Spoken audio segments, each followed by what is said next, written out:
उत्तर प्रदेश के परिवहन विभाग को बड़े पैमाने पर खुलेआम चूना लगाया जा रहा है और संभागीय परिवहन विभाग के अधिकारियों को इस बात की भनक भी नहीं लग पा रही है।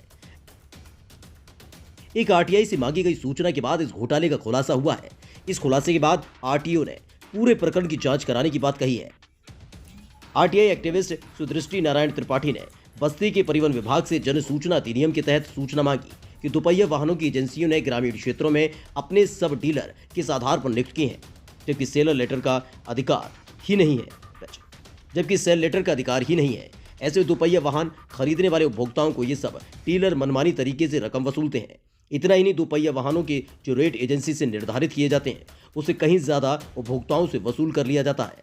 इसके अलावा वाहनों का सब डीलरों द्वारा जो सेल पेपर दिया जाता है वो जिले के एकमात्र ऑथराइज्ड डीलर के नाम से दिया जाता है। मतलब ग्रामीण क्षेत्र के भोले भाले लोगों को ठगने की दुकान खोलकर और सरकार और उपभोक्ताओं को ठगा जा रहा है। दोपहिया वाहनों के शौकीनों को इस बात की भनक भी नहीं लग पाती कि वो जिस जगह से वाहन खरीद रहे हैं वो दुकान ही फर्जी है, जिसे उन्हें सेल पेपर तक देने का अधिकार नहीं है। सिर्फ वाहन बेचकर सेल पेपर किसी अन्य एजेंसी का देकर लोगों को ठगा जा रहा है। वहीं परिवहन विभाग की तरफ से किसी भी जिले में दोपहिया वाहनों के सिर्फ एक ऑथराइज सेंटर बनाए जाते हैं, मगर ये ऑथराइज सेंटर के मालिक ग्रामीण क्षेत्रों में फर्जी तरीके से अपनी उप शाखा खोल दे रहे हैं, जहाँ दोपहिया वाहनों की भी अवैध तरीके से बिक्री की जा रही है। परिवहन विभाग को बाइक मालिकों द्वारा बड़े पैमाने पर चूना लगाया जा रहा है। ग्रामीण क्षेत्रों में जो फर्जी बाइक एजेंसियां संचालित हो रही हैं उनसे परिवहन विभाग को कोई राजस्व नहीं मिलता। ऐसे में एआरटीओ के संरक्षण में दोपहिया वाहनों के ग्रामीण क्षेत्रों में फर्जी सब डीलर धड़ल्ले से चल रहे हैं, जिन्हें रोकने वाला कोई नहीं। इस खुलासे के बाद परिवहन विभाग और दोपहिया वाहनों की एजेंसी के मालिकों में हड़कंप मच गया है। परिवहन विभाग बाइक डीलर से सांठगांठ कर ग्रामीण क्षेत्रों में सब एजेंसियों का संचालन करवा रहा है, जबकि आरटीआई के खुलासे के बाद आरटीओ विभाग के अधिकारी खुद के बचाव में उतर आए और दावा कर रहे हैं कि ग्रामीण इलाकों में दोपहिया वाहनों की किसी भी सब डीलर का संचालन नहीं किया जा रहा। आप कैसे क्या करवाते हैं? जो हीरो का बनाते हैं, एक्सीडेंटल बनाते हैं, सर्विस करते हैं। तो गाड़ियाँ जो ग्राहक आते होंगे उनका कहाँ से लाते हैं? तो गाड़ी जब वहाँ से हमको डीलर से मिलती है गाड़ी, वो बताते हैं तभी लाते हैं, गाड़ी बेचते ही नहीं। तो कौन से डीलर से बस्ती से लाते हैं? Dealer mobile. तो यहाँ केवल आपके यहाँ वर्कशॉप का कार्य हो रहा है। कितने मतलब मिस्त्री होंगे यहाँ पर स्टाफ आपका?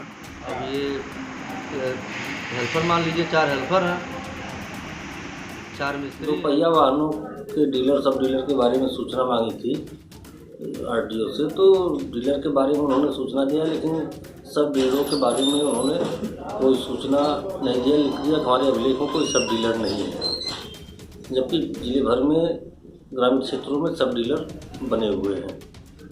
क्या माने जाएंगे राजस्व का नुकसान हो रहा है आरटीओ का?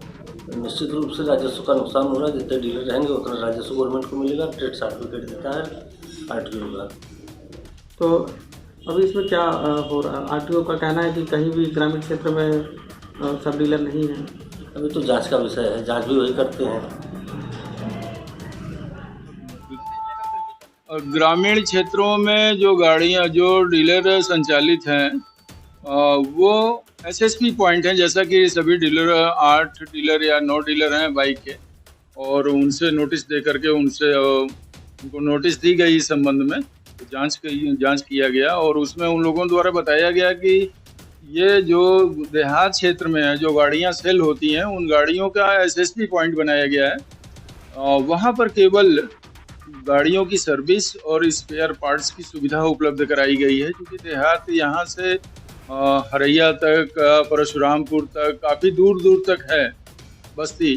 तो वहाँ से सर्विस के लिए या स्पेयर पार्ट्स के लिए उनको इतना दूर आना न पड़े, वहाँ पे उन लोगों ने सहूलियत, पब्लिक को सहूलियत प्रदान करने के लिए ये एसएसपी पॉइंट उन्होंने बनाया है।